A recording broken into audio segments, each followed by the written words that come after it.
Hey everybody, welcome back to another GYLS momentum session. This week we're privileged. We've only got, I think, 2 left for the rest of this year, and then we'll be halfway from the last GYLS to the next one. So if you've been keeping up with these, congratulations, you're amazing. Now, we have a very special guest, as always, one of the coaches from GYLS and a 2-time coach, all the way from Europe. So this guy hopped on an airplane across the ocean and then another airplane to get all the way to San Diego to be a coach, and he did that twice. So that takes next level commitment. Now I'm going to read a quick little intro for him. His name is Ben. He says, part of achieving your goals is knowing about yourself. Ben will talk about the psychology of personalities so you can pick up your blind spots and access a lot more resources within you. Now, make sure that you click the live button on YouTube so that if you're watching live, to make sure that you're caught up with where we are. So when we ask questions, you're not delayed like 5 or 10 minutes.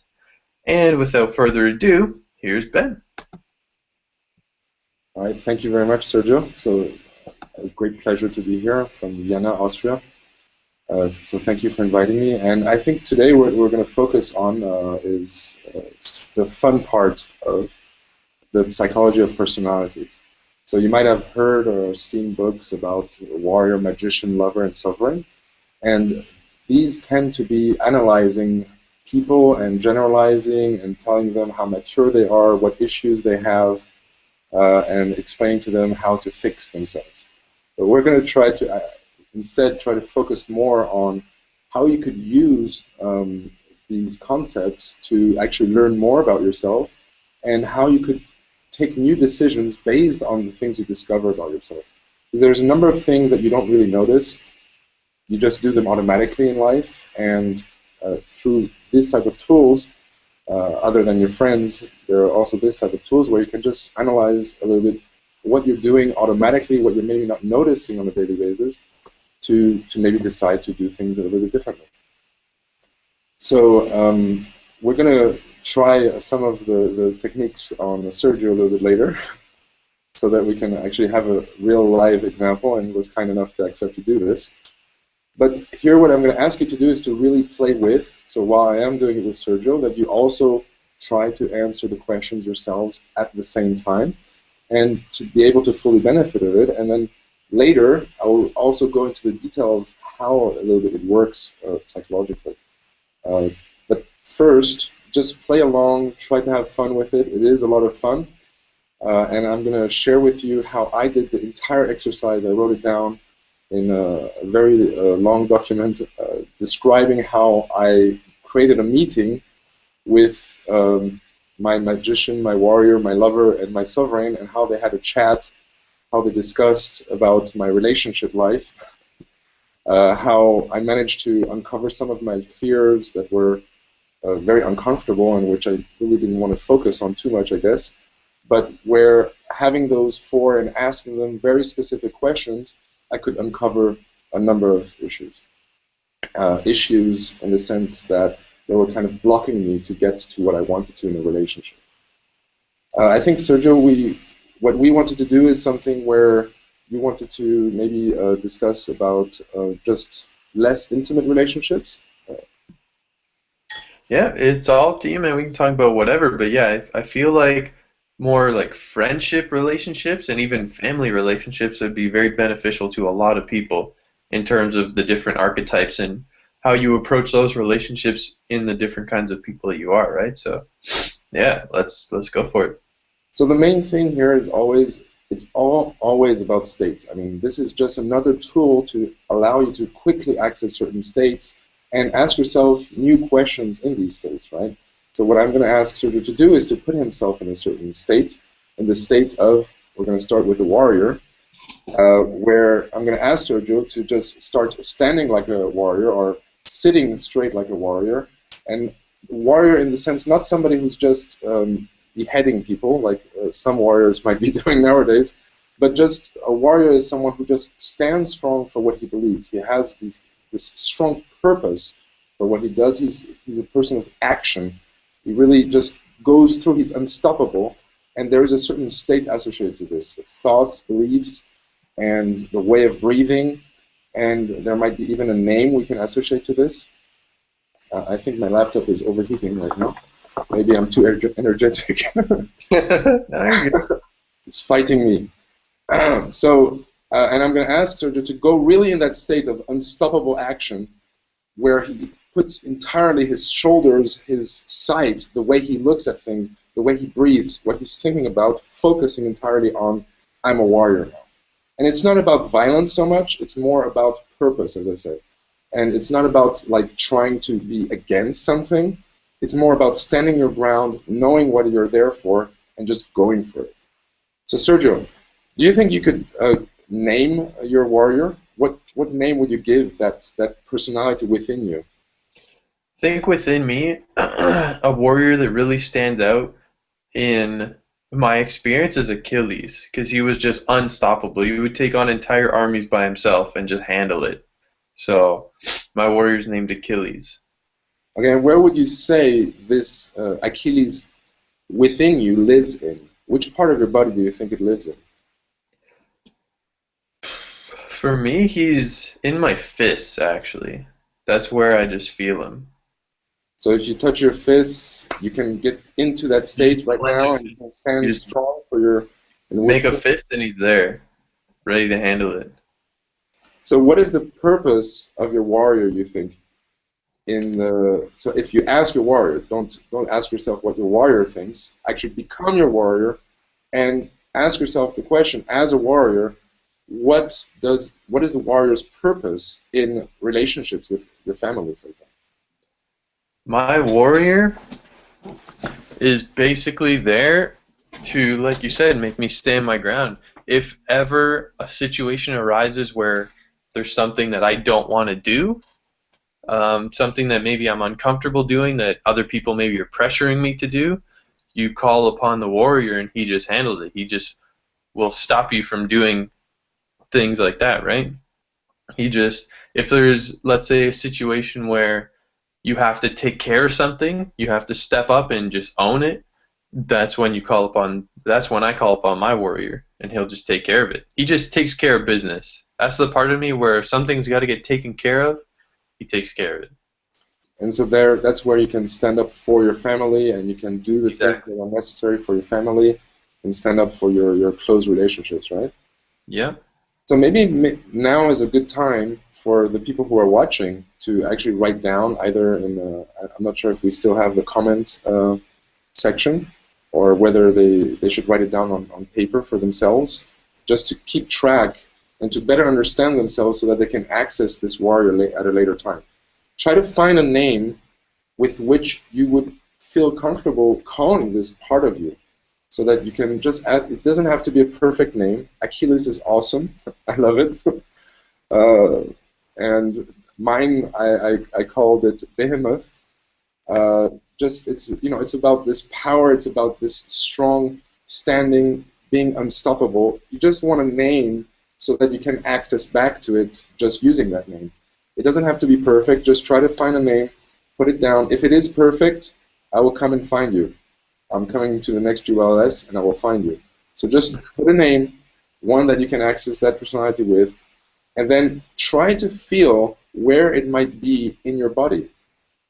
And the theory is that everybody has a warrior within them, and this warrior comes in different forms in different people.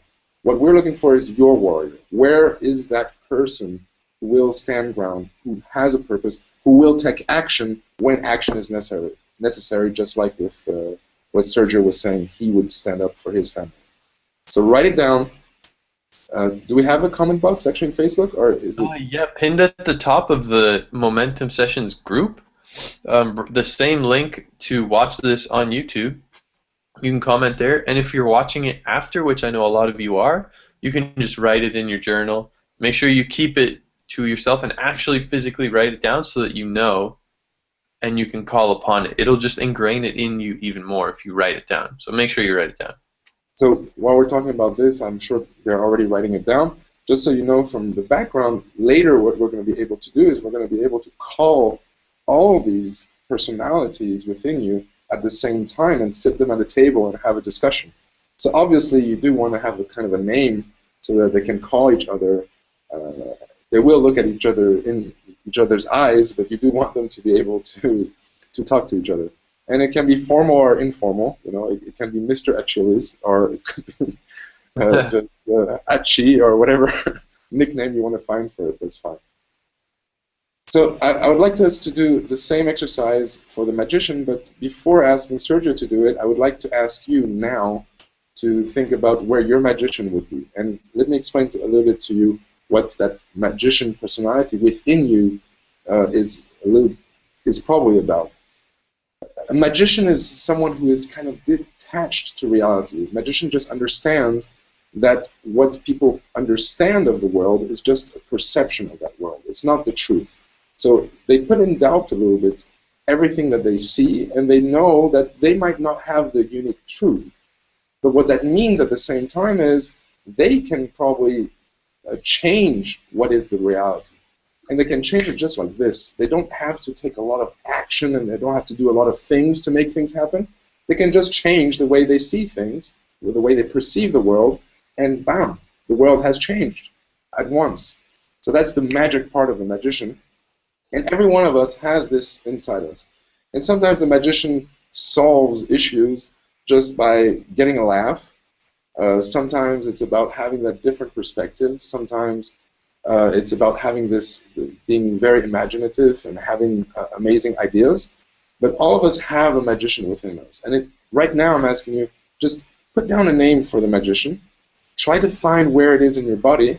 And while you're doing that, I'm going to ask Sergio where, for his family, what is the name of his magician, and where it lies in his body. I actually like calling my magician the wizard, because I feel like a wizard can like a magician does magic tricks, but a wizard has like powers, and they have like spells, and they can actually like really do things. Mine's in my fingertips when I snap. That's like my trigger to call upon my wizard, because I just snap my fingers. It's kind of the same in a sense as I just snap my fingers and it's handled, but it's in a different way. I don't have to take action like the warrior, like Achilles. I just snap my fingers and it's effortless. It just does things. It's almost like magic. That's awesome. That's very much what I was thinking of. So maybe everybody else, you can write down how you perceive what the name should be for your magician, how you're going to call him. He's at the table with the other guys or other girls, and he needs to have some sort of name they can call him. So just put it down, try to find where it would be in your body so you can call the state very easily again. So in my case, I called mine Mer, like Merlin, because I like to shorten everything to 3 letters, like Ben. But just find a name that they can each call each other, right? So find one for the magician. And we're going to go through and talk much more to the magician of Sergio a little bit later.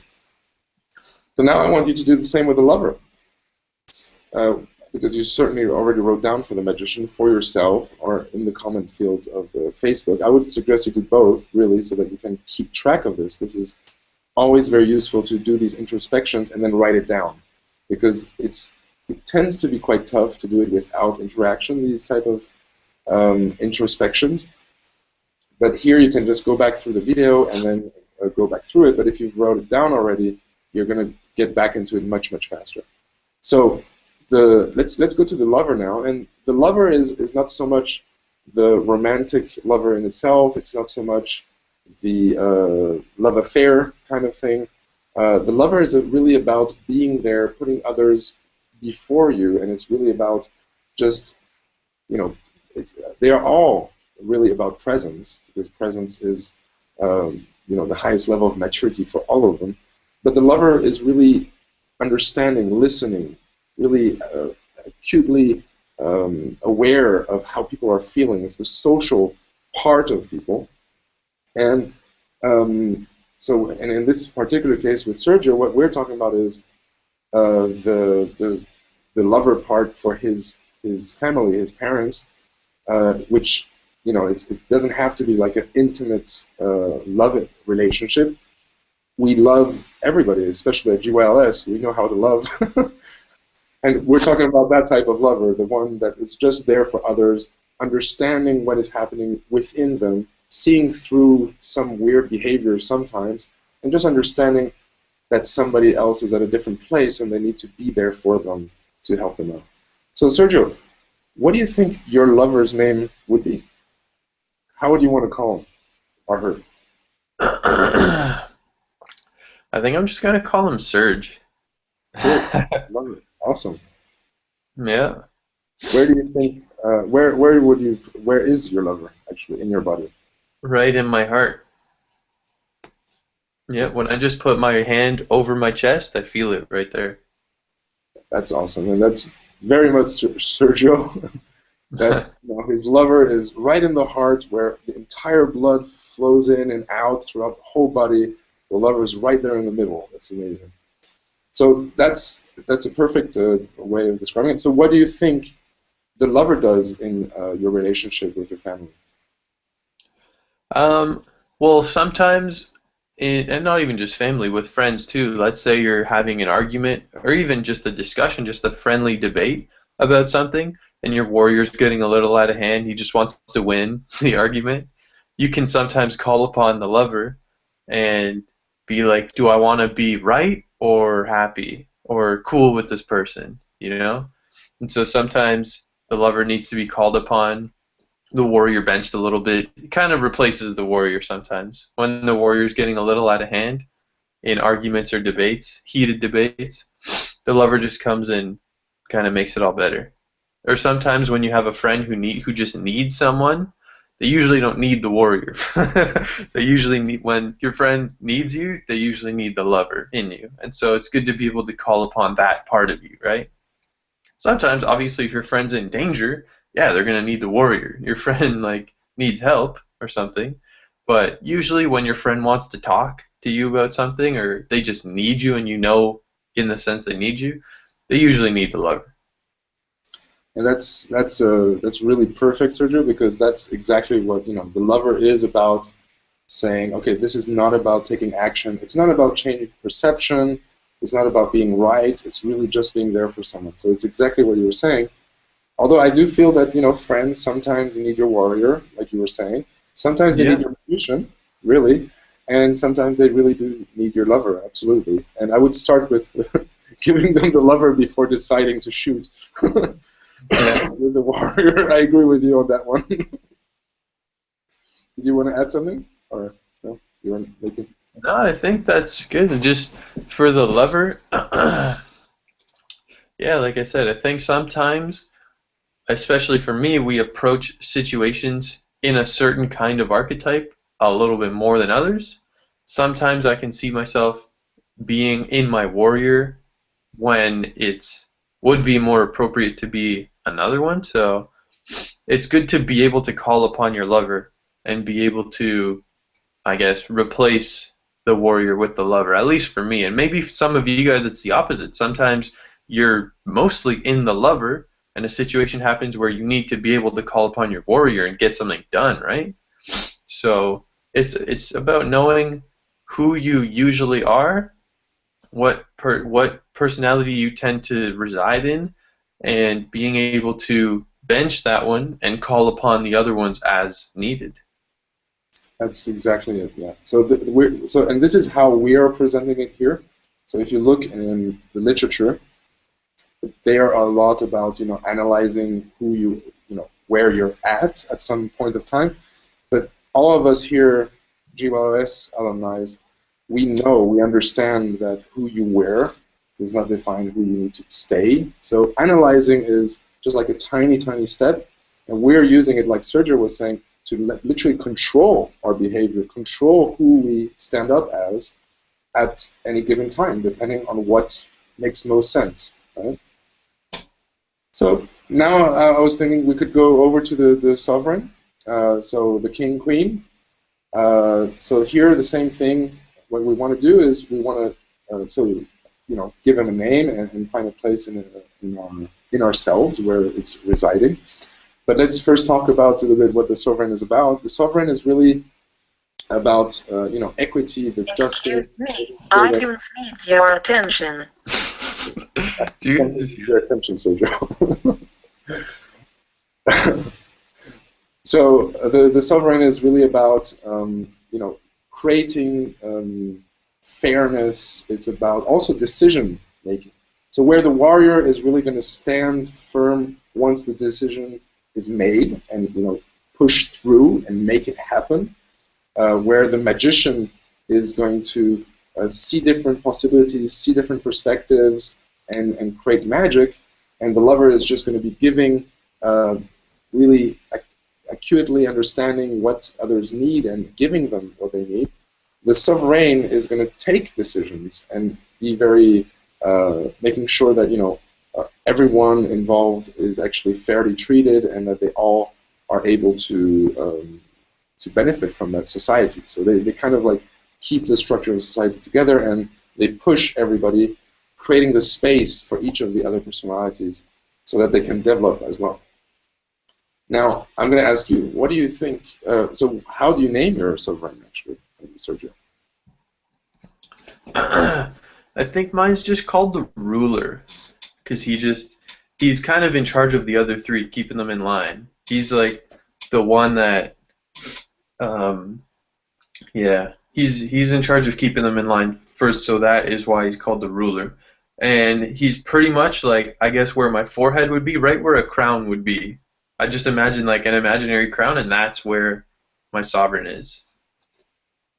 So where do you see the sovereign stepping in the relationship with your family? Well, again, in a situation where there would be like an argument or a debate that I'm a third party witnessing, not necessarily in, the sovereign is kind of like, for me, the diplomatic person, the person who can bring people together. The lover, although it sounds the same, can sometimes be a little bit selfish and only kind of want what I want, which can be good, but the sovereign puts the needs of their subjects first, right? So the sovereign is good for, I guess, mediating arguments. It's also good for making important decisions when the other three can't decide what to do. The lover, the magician, and the warrior.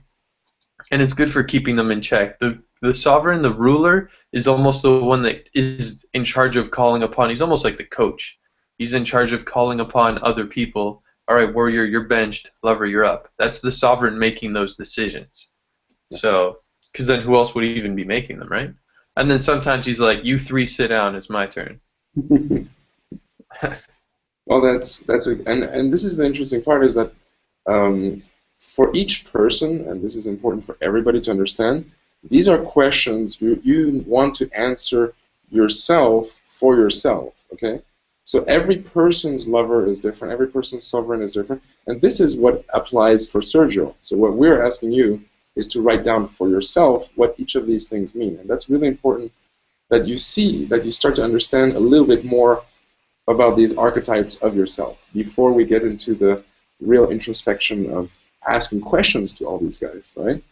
But so for Sergio, that's where the sovereign comes in, and that's very, very typical. So most of the time, that's exactly how the sovereign would jump in, right? He would be the third party, impartial, just, people would look up to him, ask him.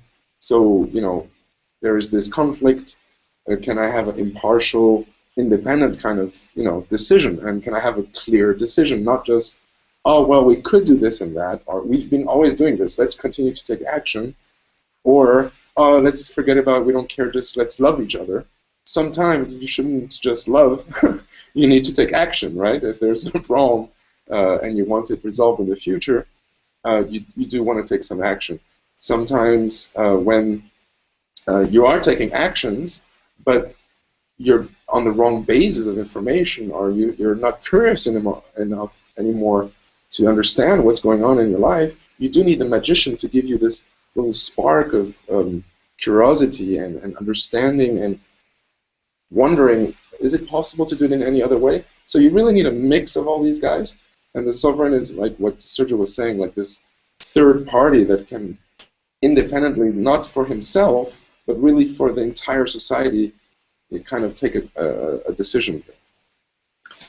So now that we've gone through those four, I'm not sure if we have any Facebook comments on if there's any questions or anything from anyone that. We've got a couple people liking the post, but none commenting. I guess they're just in the zone. It is kind of intimidating to try and come up with the names right on the spot. It can be a little bit like the first time I did it, and I just made up all four of those just now. That's not what they were originally. But it took me a long time to, like, it took me like an hour to think of, okay, who do I want to name this? Because you just want to name it perfectly, and then think of which of the four is making that decision. Yeah. Right? If you just go into the magician, you snap your fingers and you have all their names instantly. Yeah. So it's not about naming it perfectly. It's not like you name it once like your child and then you can't change the name ever again. If I feel like changing Achilles to something else, to a better warrior name, I can. Like, there's nothing wrong with that. So just come up with a name that works for you and just decide. Just make a decision that that's what it's going to be, like the sovereign would do, the king. Just decide, and then if you come up with a better name, that's cool. If you don't even want to name it, it's not terribly the end of the world. You can just call it the king or the sovereign or the ruler, something along those lines. As long as you know what part of you it is and where it is and that you can call upon that person when needed, then that's all that matters, right? That's right, and you want to like link it to that name. So if you wanted to link it just to warrior as a name, that's fine. Just really link strongly that image we were talking about, right? This strong purpose and so on, to your warrior. So you want to link it to something within you. If you call it warrior inside you or king, that's just fine, absolutely. So now that we've named all these people, at least for Sergio. But I think that you will have noticed, Sergio, that I know you had this concern about the naming before, but you'll notice that actually when we went through, you found a name every time immediately. And it's partially because we are interacting with each other like this, so I do recommend people to maybe use the video to hear somebody ask the question, because sometimes that helps a bit more than if you're just trying to do it on your own.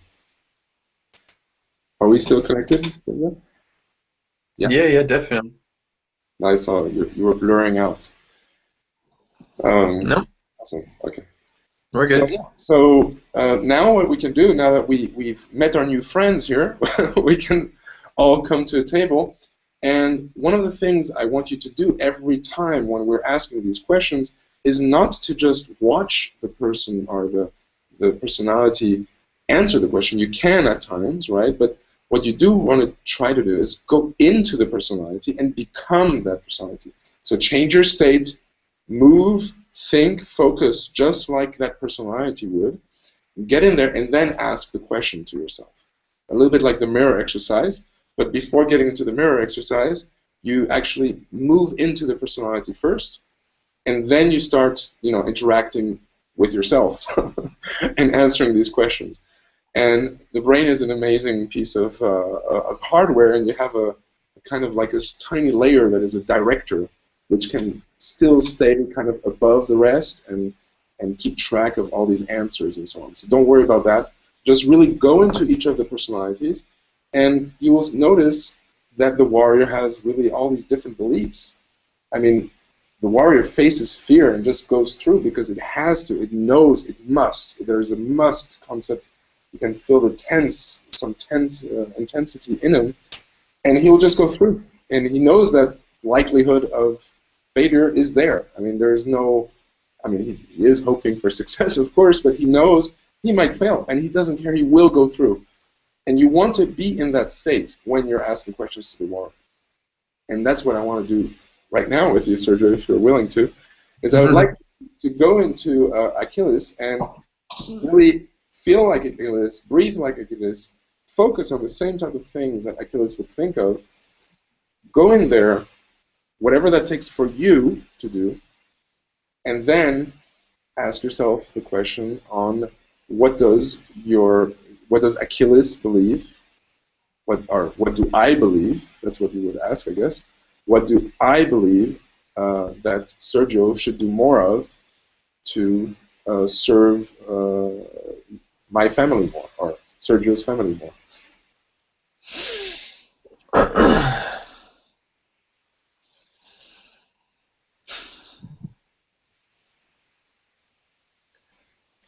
So, as Achilles, what I can do to serve my family, and even not just my family, my friends, is to step up for what I believe in, regardless of what it means, what the consequences may be.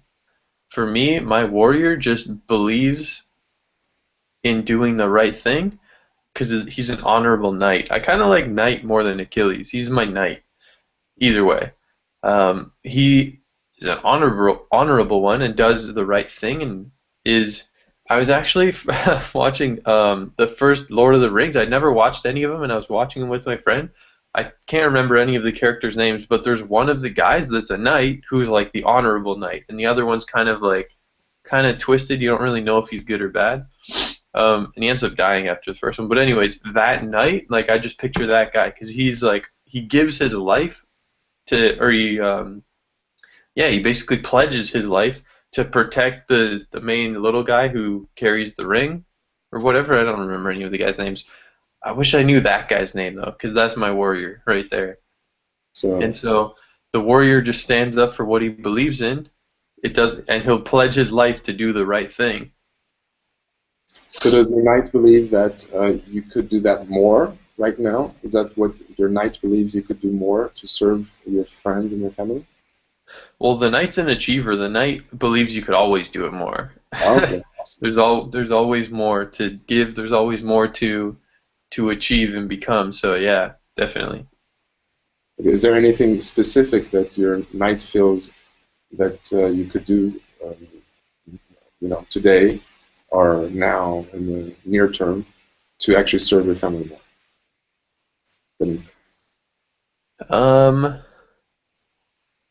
I think my knight's giving me a pat on the back. I think he's saying I'm doing a pretty good job right now. Yeah. Something I can do more of? I don't think so. Okay. I think we're pretty good. So we're just looking at that perspective, right? And yeah, exactly. Kind of see each of them don't have to tell you that you have to go do something, right? So, and that's a good example for everyone watching. It's not that you're going to get an answer from each person specifically that you have to go and do something, right? Maybe he's saying keep up the good work, keep doing what you're doing. Absolutely, absolutely.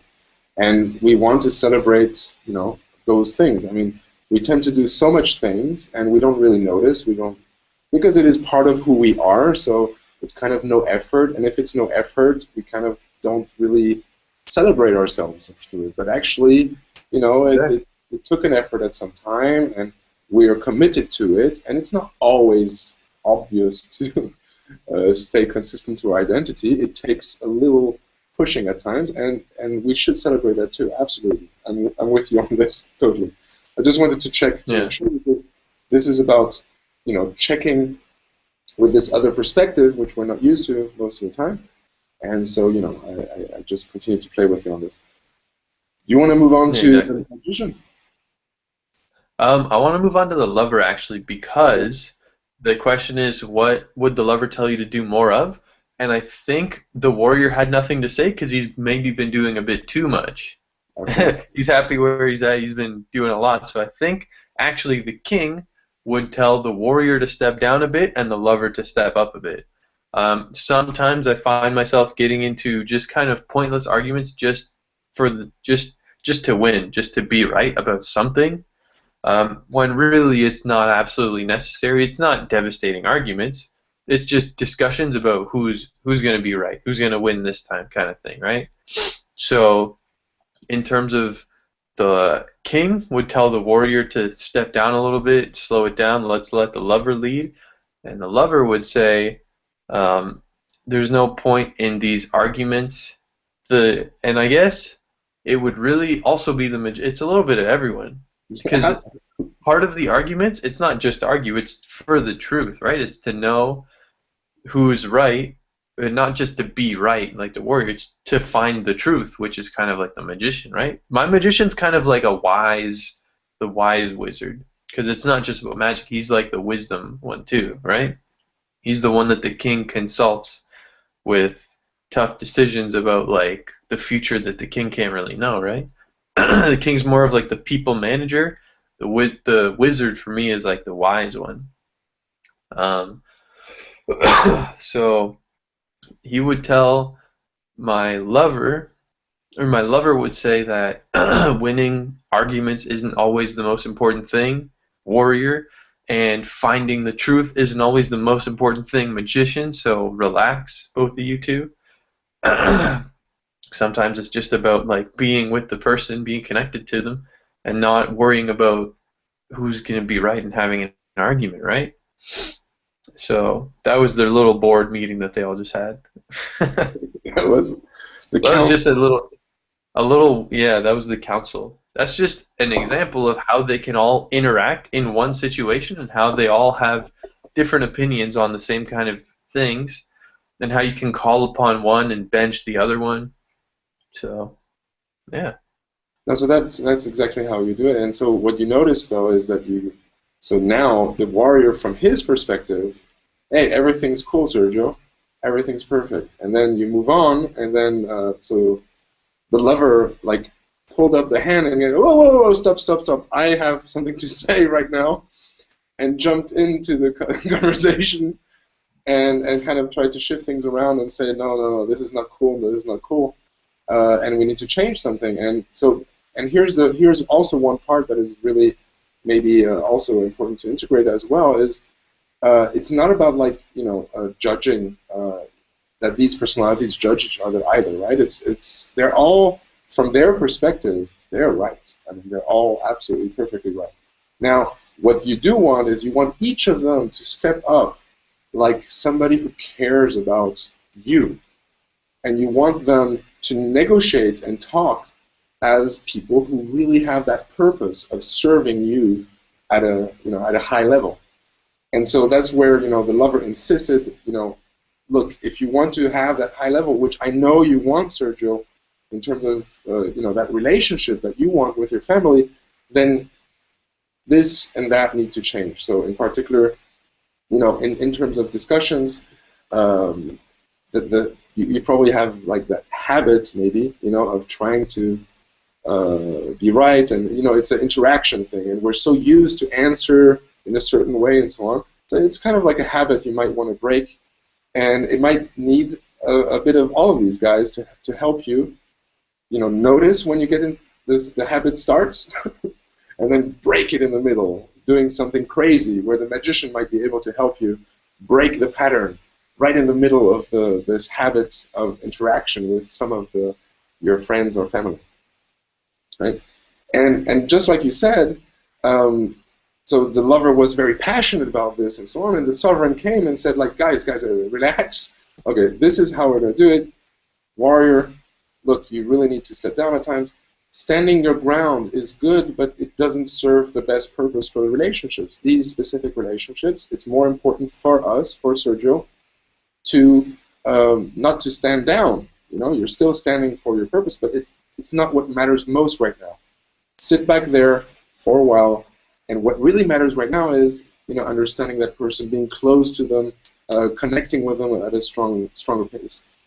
And that if then the council comes to this type of agreement, what you really want is to find new actions that they all agree that they're going to take, which is, for example, noticing the pattern and breaking it as soon as it starts happening, because now, through that introspection, you understand, oh, I might have been doing something which doesn't really serve the relationship I want and at the level I wanted. So I'm going to stop doing that. Yeah. So does that make sense on your side, Sergio? Yeah, I got all that. Yeah. Some people might have to watch it once or twice, but I caught it. Some advanced stuff. This is probably the session filled with the most, I guess, kind of like advanced knowledge, because this is not taught really anywhere. Yeah, here's the thing is that Tony Robbins uses this less and less nowadays, because these are very generic type of generalizations of people, and they can be very useful because everybody kind of has this type of personalities within them, but they don't really live entirely like a warrior at times and entirely like a magician. So they have more complex personalities than just these four, right? But Tony uses it, or used to use it a lot, to immediately access to resources within people. Because all of a sudden, immediately, they have access to all the resources of someone who just stands their ground and just, decides and is unstoppable. And that is very valuable. What Tony now tends to do, and that's the part I wanted to discuss now that we've done the example with you, Sergio, so thank you very much for doing that example, is that what Tony nowadays tends to do is really try to pick out a personality that people really live in. So if you take me, there are some times with some people I will have one personality, and that personality is not really exactly within those four categories, but it has its own world, it has its own state, it has its own behavior, habits, whatever. And within that, I could actually give that a name, and I could actually, have that personality of mine discussed with other people I might be with other people or in other situations. And I'm going to give you an example is, for example, when I'm with my children, I'm in a very different person than when I'm talking to my boss. And actually, it's because I expect things from my boss, so I expect him to support me and things like this, and to try to understand the issues so that we can resolve them, we can make progress. And with my kids, what I really want is I want to try to create space for them. I want to, have fun with them. And things like that. This is a very different outcomes I want, and I am a very different person. I'm not at all the same person when I'm interacting with my boss than when I'm with my kids. However, these are two parts of me. These are two pieces. And people tend to just live in one part, and then they switch over to the next. But these are amazing resources. There are times where I'm interacting with my kids, I could actually use some of the resources I have when I'm that I'm using when I'm interacting with my boss. And so understanding all the personalities you have within you and giving them names and finding where they are in your body allows you to have a little bit more control over this automatic behavior you have in certain situations or with certain people. And because you have more control over it, you will be able to align it more with what you want in life. So it does take a little bit of time. It takes, you have to take it seriously to actually want to know more yourself. But at the same time, it is something that is really fun to do, because you end up having these discussions, and you could see how passionate Sergio was about his conversation at his council table. And you can start imagining all these yous who are interacting with each other and discussing and having passionate discussions, and you're using all the resources within you, or much more resources than if you're just stuck within one personality. Yeah, so that's where I was going from. You have these four, and the four we talked about, so the warrior, magician, lover, and sovereign.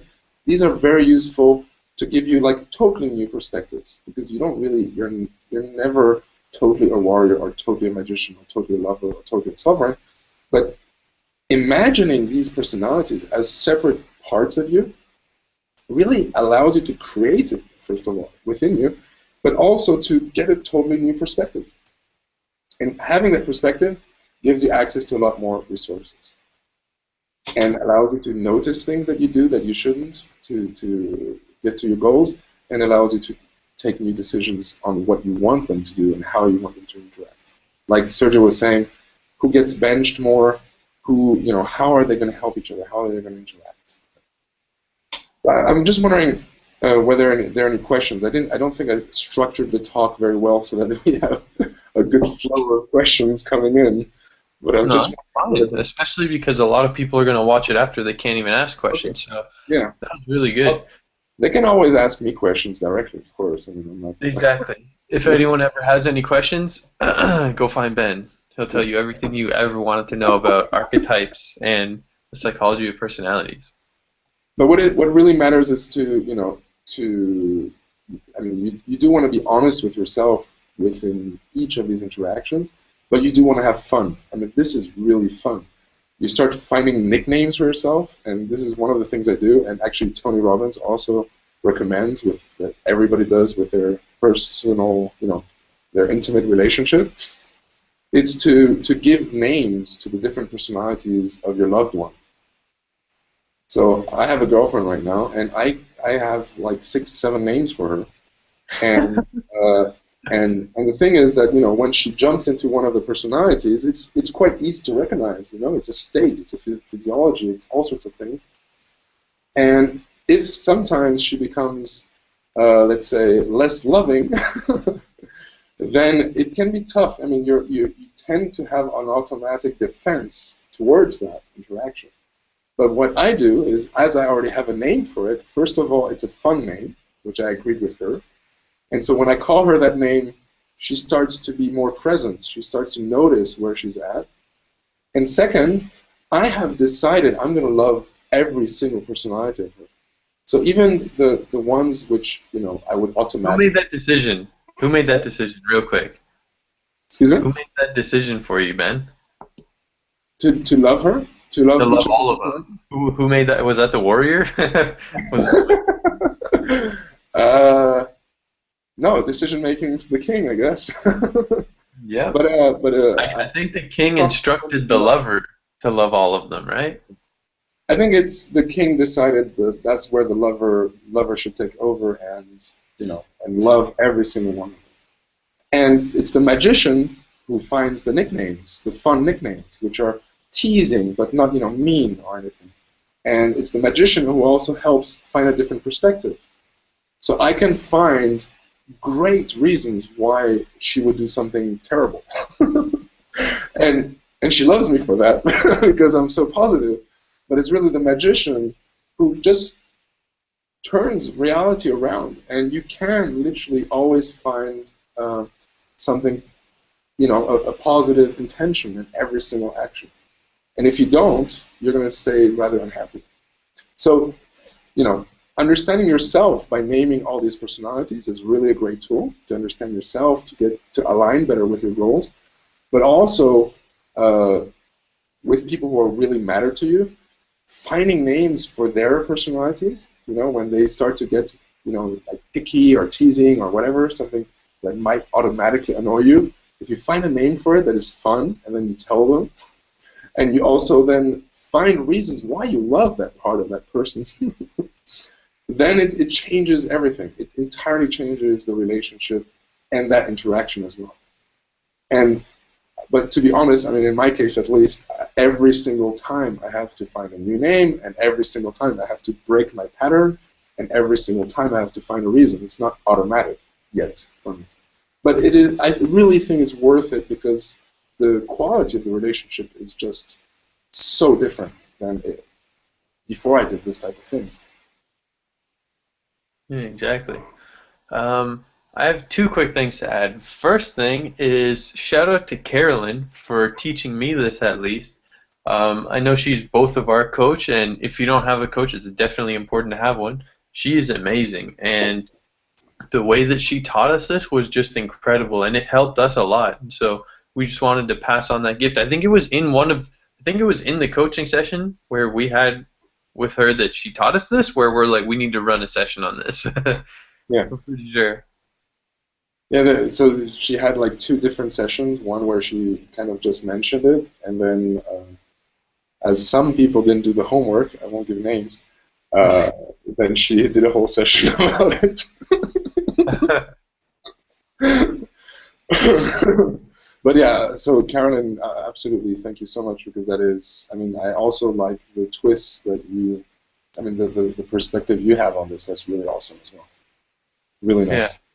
The second thing I wanted to say was, because a lot of you from GYLS who are watching, if you made it this far, you're outstanding, by the way. A lot of you do the mirror exercise, and when you think of that, think about who you are saying it and who you're looking at in the mirror, because it's possible to be the warrior looking into the mirror, looking at the lover, or maybe the other way around. You're the lover looking at yourself as the warrior. So think about who you are, and think about how the mirror exercise would go if you were all 4 of these. do the mirror exercise as the lover, which is probably the best one and the one that most of you probably do it as. Think about the mirror exercise as the warrior to maybe pump yourself up if you're going to go for like a job interview or something. Think about doing it as the magician maybe before a test to be like, oh, I already know all of the answers. And then think of doing the mirror exercise as the king or the queen, as the sovereign, right? Doing the mirror exercise with these different personalities will give you totally different mirror exercises, right? It's completely different. So I challenge you to try it out with the different kinds of people. Name them, know where they are, call upon them, and then do the mirror exercise with each of them and see how it is. Because different people will give you completely different results when you do it, right? Yeah, absolutely. So that's an awesome thing. It's true. You can really do a lot of interactions and really develop these as well. As well as I said before, you can also find your actual personalities, and you can also have discussions with them. But I think what Sergio was saying is a bit easier to access to. And so I really do recommend you do that. It sounds like a lot of fun as well, to be the warrior and look in the mirror and see the lover and have that conversation through the mirror. That's an amazing idea. I love that, Sergio. That's really cool. Yeah. But do you have any questions you think that they might have asked? Questions about archetypes. So, first of all, what made you decide to want to run an hour session on it? It was you who convinced me, really. So what happened is we had this coaching session. We had this said homework, and I ended up making. I really spent I don't know how many hours on this because I really wanted to get my relationships straight, which they now are, thankfully. And I just I went wild, and I think I did 11 pages or 17 pages. I don't know. And that's one of the things I want to share later. So you'll notice it's actually quite intimate fears that I had. You'll notice that there's what type of questions I asked. But we went through the same type of exercise that we went through just within an hour now. And what you were suggesting back then is that homework was actually quite interesting in terms of the perspectives it gave on this question, right? And so I thought, yeah, why not? We could totally share this with the GYLS people with pleasure. Yeah. Now, second question: what's the biggest distinction that you made from doing that homework? What was the biggest breakthrough? The biggest aha? And then maybe who was driving, who needed to be called upon, who needed to be benched? So that's a good question too. And that might be the distinction, it might be something else.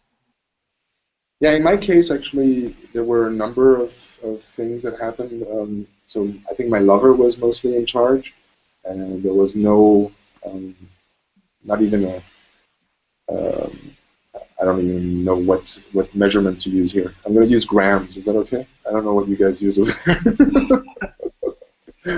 Ounces. There wasn't even an ounce or a gram of warrior in my intimate relationships, and that was kind of frustrating, I think, for everyone involved, because you want, you want somebody who does take care. And there was no king as well, so it was really just lover, lover, lover.